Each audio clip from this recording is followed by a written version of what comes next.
اور عزیز ہمارے عزیز ساتھیوں، اس وقت جو مقامی کمی پروگرام رکھا ہے، یہاں اپنے تجربات کی روشنی کے اندر کچھ باتیں عرض کرنی ہیں۔ موجودہ حالات میں آپ کو کن مشکلات کا سامنا کرنا پڑتا ہے، اس کی کارگزاری رکھنی ہے، اور آپ حضرات کام کر رہے ہیں کہ کیسے مدارس کے نظام کو مضبوط کیا جائے، مکاتب کے نظام کو مضبوط کیا جائے۔ اس کے لیے ہم سب کو یہاں وقت کرتا ہے۔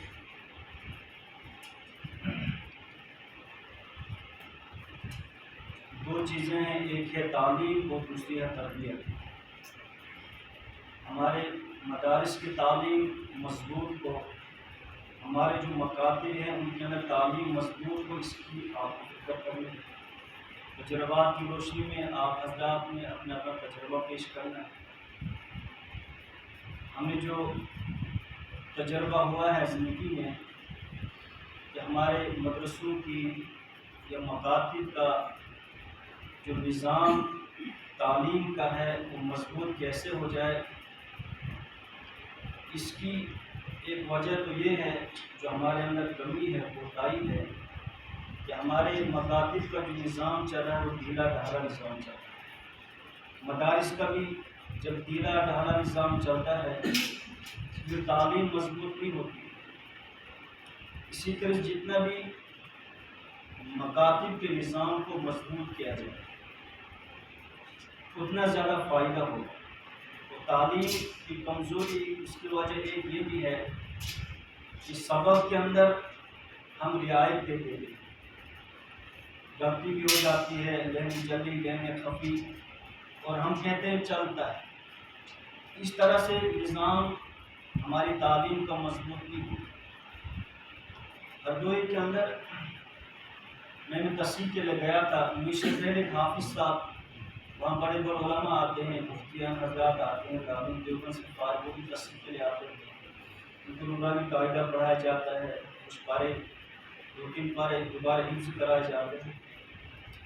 ایک حافظ صاحب آئے تھے، وہ عزت شمس کویرت کے اندر اس میں معروف اور مجہول بہت زیادہ اس میں آتا ہے، تو اس کو ہو گئے تھے 1 مہینہ 7 دن ایک ہی صورت میں، لیکن وہ آگے اس کو نہیں بڑھا رہے، حافظ صاحب تھا لیکن ایک ہی صورت میں 1 مہینہ 7 دن اس کو لگ گئی عزت شمس کویرت کے اندر، لیکن وہ آگے سبق نہیں بڑھا رہے۔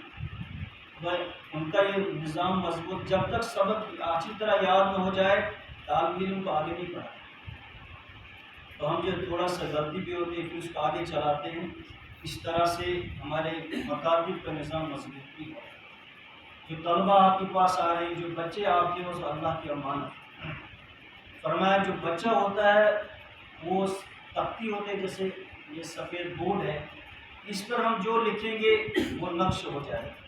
اس لیے جو بچے آپ کے پاس آتے ہیں آپ ان کے ذہن میں جو بات ڈالیں گے وہ ان کے ذہن میں نقش ہو جائے گا۔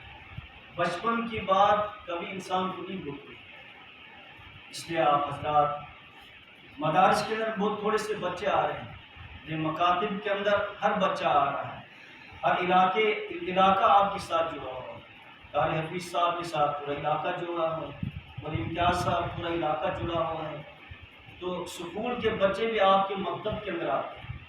تو آپ اگر محنت کریں گے، ان کو اچھی تعلیم دیں گے تو یہ آپ کے لیے آخرت میں نجات کا ذریعہ بنے گا۔ لیکن اچھی تعلیم و اچھا نظام، ہمارے کچھ ساتھیوں نے یہاں مکاتب کا نظام چلایا، اس میں فیس بھی رکھی، وردی بھی رکھی، بہت اچھا۔ اس وقت جب ہم 50 روپے فیس لیتے تھے، اس وقت اس میں 200 روپے فیس رکھی۔ میں سوچ رہا تھا شاید اس کا ایک مکتب نہیں چلے گا، 200 روپے فیس رکھی، اگر تو ایسے اس کے پاس 80 بچے ہو گئے، 60 بچے ہو گئے، اور کہہ رہے تھے ہمارا داخلہ ہو گیا۔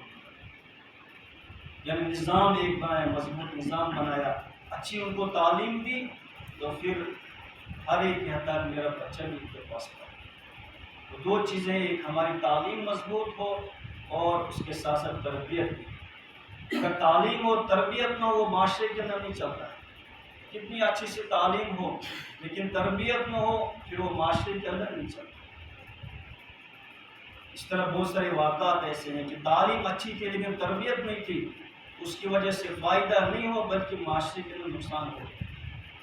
تو ہمارے اس لیے فرماتے ایک ہو جائیں جو بن سکتے ہیں خورشید مبین، ورنہ ان بکھرے ہوئے تاروں سے کیا بات۔ ہمارا ایک نظام مضبوط نظام ہمارے چاہتے ہیں کہ مضبوط نظام، اس دعوت تبلیغ کا نظام مضبوط ہے، مشورے ہوتے ہیں، محنتیں ہوتی ہیں، وقت نکالتے ہیں، تو آج ہم قربانی نہیں دیتے، قربانی نہیں دیتے ہیں، کتنے فون کرنے پڑتے ہیں، کتنی محنت ہو رہی ہے، کتنے ساتھی جو جمع ہو رہے ہیں، یہاں پہ مسجد پڑی ہوئی ہونی چاہیے۔ تو جب ایک ہو جائیں گے تو انشاءاللہ یہ نظام مضبوط ہو جائے گا، یہ ہم سب نے مل کر اس کو مضبوط کرنا ہے۔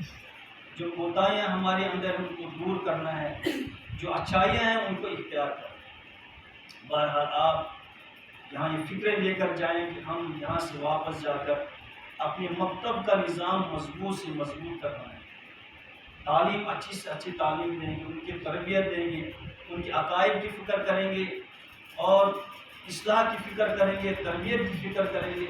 تعلیم اور تربیت دو چیز ہوتی ہیں۔ ہردوئی سے ایک بچہ گھر چلا گیا تو اس نے عصر کی 4 سنتیں 6 منٹ میں ادا کی۔ عصر کی جو غیر مقیدہ سنتیں ہیں اس نے 4 سنتیں 6 منٹ کے اندر ادا کی۔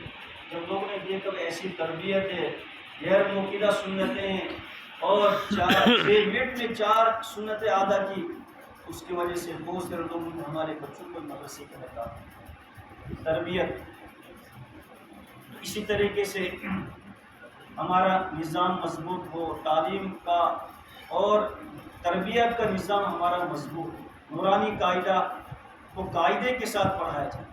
اردوئی کے اندر فرماتے ہیں کہ قاعدہ تو بہت ساری جگہوں پہ پڑھایا جاتا ہے لیکن قاعدے کے ساتھ نہیں پڑھایا جاتا، اس کے اندر جو قواعد ہیں ان کو بچے کے اندر ذہن میں بٹھایا جائے، قاعدہ ان کو سمجھ میں آ جائے، اور جب انسان اچھی طرح سے قاعدہ نورانی قاعدہ پڑھتا ہے پھر اس کو قرآن کریم پڑھنا آسان ہو جائے۔ آگے چل کر انشاءاللہ پھر اس کا ہم نظام آہستہ آہستہ بنا رہے ہیں کہ پریکٹیکلی طور پر ہم آپ کو بتائیں گے کہ قاعدہ کیسے پڑھایا جائے۔ اس کے لیے وقت چاہیے، اس کے لیے ٹائم چاہیے کہ قاعدہ کیسے پڑھایا جاتا ہے، اور ہمارے اندر جو کچھ غلطیاں ہو جاتی ہیں، کوتاہیاں ہو جاتی ہیں، ان غلطیوں کو ہم آپس میں مل جل کر ہم کیسے دور کریں۔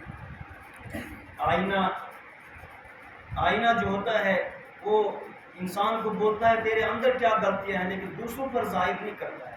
اس لیے ہم نے اندر میں رہ کر ان اپنی کوتاہیوں کو دور کرنا ہے تاکہ جو مکاتب کا نظام ہے، مدارس کا نظام ہے، یہ ہمارا مضبوط سے مضبوط بن جائے۔ اکثر ہمارے ساتھی جو ہے وہ احساس کمتری کا شکار ہو جاتے ہیں۔ ہم قاعدہ پڑھا رہے ہیں، ہم نورانی قاعدہ پڑھا رہے ہیں، ناظرہ پڑھا رہے ہیں، حالانکہ آپ احساس کمتری کا شکار نہیں ہونے چاہیے، آپ بہت بڑا کام کر رہے ہیں۔ اور کبھی کبھار ایسا ہوتا ہے کہ مشورہ کیا ہے، کیوں ہم کو بلایا جاتا ہے، رابطے کا کیا ہے، تو ہمیں اللہ کا شکر ادا کرنا ہے۔ اللہ تعالیٰ نے ہم کو نسبت عطا فرمائی ہے، علماء حق علماء دیوبند کے ساتھ اللہ تعالیٰ نے ہمیں نسبت عطا فرمائی ہے۔ یہ نسبت جو بہت بڑی چیز ہے، جو جن کو نسبت نہیں وہ دیکھیں کتنے پریشان ہیں۔ بہت سارے جو دوسرے طبقے کے لوگ ہم سے پوچھتے ہیں مدارس کا رجسٹر کیسا ہونا چاہیے، نظام کیسا ہونا چاہیے، داخلہ کیسے کرنا ہے، ان کو اس چیز کا کچھ بھی پتہ نہیں کہ نظام کیسے چلانا ہے۔ اللہ تعالیٰ نے ہمیں علماء حق علماء دیوبند کے ساتھ جوڑا ہے، جن پر اللہ تعالیٰ نے یہ ساری چیزیں پوری کی۔ مدارس کا ایک نظام مضبوط نظام ہے، مکاتب کا ایک مضبوط نظام ہے، ہمیں کہیں ادھر ادھر بھٹکنے کی ضرورت نہیں ہے، بس اسی نظام کے ساتھ جڑنا ہے۔ جڑے رہیں گے تو انشاءاللہ فائدہ ہوگا۔ شاخ جب درخت سے جڑی رہتی ہے تو وہ ہری بھری رہتی ہے، اس لیے آپ کتنا بھی علیحدہ کام کریں گے لیکن اتنا فائدہ نہیں ہوگا۔ جب ایک نظام کے ساتھ ایک چلیں گے آپ انشاءاللہ تھوڑا سا کام کریں گے اس کا زیادہ فائدہ۔ تو یہ ایک ڈائری ہے، مولانا عبدالعزیز صاحب نے یہ ترتیب اس کو دی ہے، اس میں چند مفید باتیں ہیں وہ آپ کے سامنے یہ تھوڑا سا پڑھ کر سناؤں گا۔ باقی ہمارے حضرت کے آسن میں ان کا بیان ہوگا. وقت کی بھی قلت بھی ہے، آپ حضرات کو دور بھی جانا ہے. آئندہ چل کر ہم اور بھی مضبوط نظام بنانا چاہتے ہیں تاکہ پریکٹیکلی طور پر آپ کو سکھائیں کہ قاعدہ کیسے پڑھایا جاتا ہے. اس کے لیے وقت چاہیے، اس کے لیے ٹائم چاہیے. ہر روز کام شروع کرنے سے پہلے یہ 24 گھنٹے میں کسی بھی وقت یہ عمل کیا جائے، یا آپ نے اپنے مکاتب کے اندر جو اچھی باتیں آپ کو لگیں گی شروع کرنے کی کوشش کریں گے. 2 رکعت نفل پڑھیں جس میں 3 نیتیں کی جائے: صلاۃ الحاجت، صلاۃ التوبہ، صلاۃ الشکر. نماز کے بعد پوری توجہ کے ساتھ اپنے علم و عمل، استقامت، اخلاص، قبولیت کے لیے دعا کی جائے. اس تینوں امور میں دعا کے وقت پوری امت کو اپنی دعاؤں میں شامل کیا جائے. اپنے سمیت پوری امت کے ہر طالب علم کے لیے جید حافظ اور باعمل عالم بننے کے لیے دعا کی جائے. سبق سناتے وقت چند امور کا لحاظ رکھا جائے. سبق سورہ فاتحہ کی طرح بالکل تجوید پکا سنایا جائے، جس کا میں نے پہلے ذکر کیا. اس میں ہماری کوتاہی ہوتی ہے، ہم رعایت دیتے ہیں پھر وہ نظام مضبوط نہیں ہوتا ہے، تعلیم مضبوط نہیں ہوتی ہے. ہم تھوڑا پڑھائیں، 5 ترتیب پڑھائیں، 6 ترتیب پڑھائیں، قاعدہ ہی پڑھائیں لیکن اچھا ہو، مضبوط ہو. اگر وہ کہیں اور بھی چلا جائے تو آپ کی وہ تعریف کریں. اگر قاعدہ ہی پڑھائیں لیکن سلیقے کے ساتھ پڑھائیں، جیسے حفظ بھی کیا ہو، تجوید کا پتہ نہ ہو، تو پھر وہ جو ہے دوسرے مدرسوں کے لیے بھی اس کے لیے وہ رکاوٹ کا ذریعہ بنتا ہے. ہمارے ایک طالب علم بہت کمزور ذہن تھے، وہ بانڈی پورہ چلے گئے. وہاں سے مجھے فون آیا کہ آپ اس کو کیا پڑھایا. میں نے کہا جو کمزور طالب علم تھا، باقی کہ ہمارے اور بھی بچے ہیں ان کو دیکھ لو، انہوں نے ایک بھی بات نہیں سنی، کہا آپ نے اس کو کیا پڑھایا. لیکن وہ شروع سے کمزور تھا، ہم تک دی تھی تو میں نے کی تھی، لیکن اس کو وہ سب ہم تک پڑھ گئے. نمبر 2، سبق کو تدبیراً سنایا جائے. وہ سبق یاد کرنے میں ہمارے بچے کوتاہی کرتے ہیں، جلدی جلدی اس کو دہراتے ہیں. تو فرماتے ہیں کہ بھائی جس طرح سے استاد کے سامنے سنایا جاتا ہے اسی طریقے سے اس کو یاد کرانے کی مشق کرایا جائے. بچے کو اپنے سامنے بلایا جائے، وہ سناؤ جو سبق آپ نے صبح سنانا ہے تو سناؤ. وہ جیسے استاد کے سامنے اچھی طرح سنا دے، اس طرح اس کو یاد کرنے کی بھی اس کو مشق کرایا جائے. جیسے سبحان الذی اسری بعبدہ لیلا من المسجد الحرام، اس طرح سے اس کو یاد کرنے کے. ورنہ اس کو عادت پڑ جاتی ہے تو استاد کے سامنے وہ اچھی طرح سے پڑھتا ہے، تو جب پونے میں چلا جاتا ہے پھر وہی اس کے وہ دردر بناتا ہے. نمبر 3، سبق سناتے وقت 2 زانوں یا 1 زانوں بیٹھا جائے. سبق سناتے وقت ایک سوئی سے بیٹھا جائے، ہلنے سے اجتناب کیا جائے. سبق سنانے کے بعد اگلے 24 گھنٹے میں مذکورہ سبق کو 100 مرتبہ یا کم از کم 70 مرتبہ پڑھ لیا جائے. واضح رہے کہ سبق میں کثرتی تلاوت حفظ کی مضبوطی اور جان. جتنا بھی اس کی تلاوت کریں گے، کثرت رکھیں گے، نوافل کے اندر قرآن کریم کو پڑھیں گے، اتنا یاد ہو جائے گا. کچھ چیزیں ہیں باقی قرآن کریم زندگی بھر یاد رکھنے کے چند امور. زمانہ طالب علم میں سبق اور پارہ سبق اور آموختہ تینوں کو ہمیشہ پختہ سنایا جائے.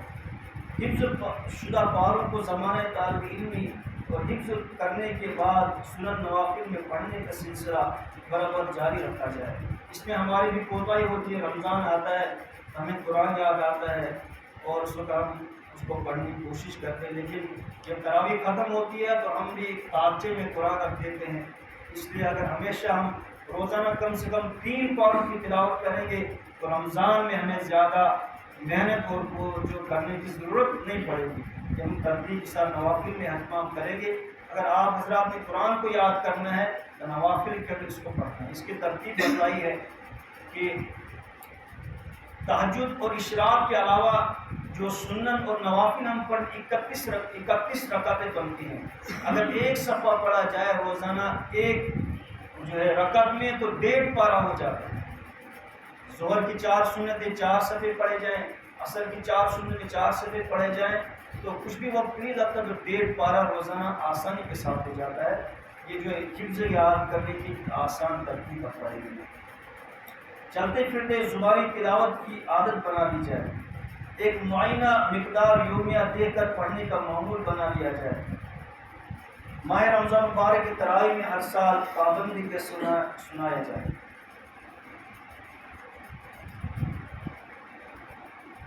اور یہ ایک بندہ ہے، یہ جو کچھ باتیں میرے ذہن میں تھی، تو آپ حضرات بھی، آپ کو جو علاقوں کے میں مشکلات ہیں، حالات کیسے ہیں، کن حالات میں آپ کام کر رہے ہیں، تو آپ تجربات کی روشنی کے اندر وہ آپ بتائیں۔ اس طرح سے ہم چاہتے ہیں کہ ایک مکاتب کا ایک مضبوط نظام ہو، اور ہم مل جل کر جو ہے ان مکاتب کے نظام کو ہم چلائیں گے۔ اس کے اندر 6 مہینے کے بعد مکاتب کا ایک پروگرام آپ رکھیں، بچوں کا پروگرام، اس سے بہت زیادہ فائدہ ہوتا ہے۔ بہت سارے جگہ ہم نے پہلے مکاتب شروع کیے تھے، وہاں جب کمزوری آنے لگی پھر ہم نے یہ کام کیا کہ 6 مہینے کے بعد وہاں پروگرام رکھتے تھے، تو الحمدللہ اس سے بہت بڑا فائدہ ہوتا تھا۔ سارے بچے جب وہاں تلاوت، نعت اور وہ تلاوت وغیرہ، نعتیں وغیرہ پڑھتے تھے، تو دوسرے جو بچے مکتب میں نہیں آتے تھے ان کو بھی شوق بڑھتا تھا، وہ بھی مکتب کے اندر پھر خاصی تعداد ہو جاتی۔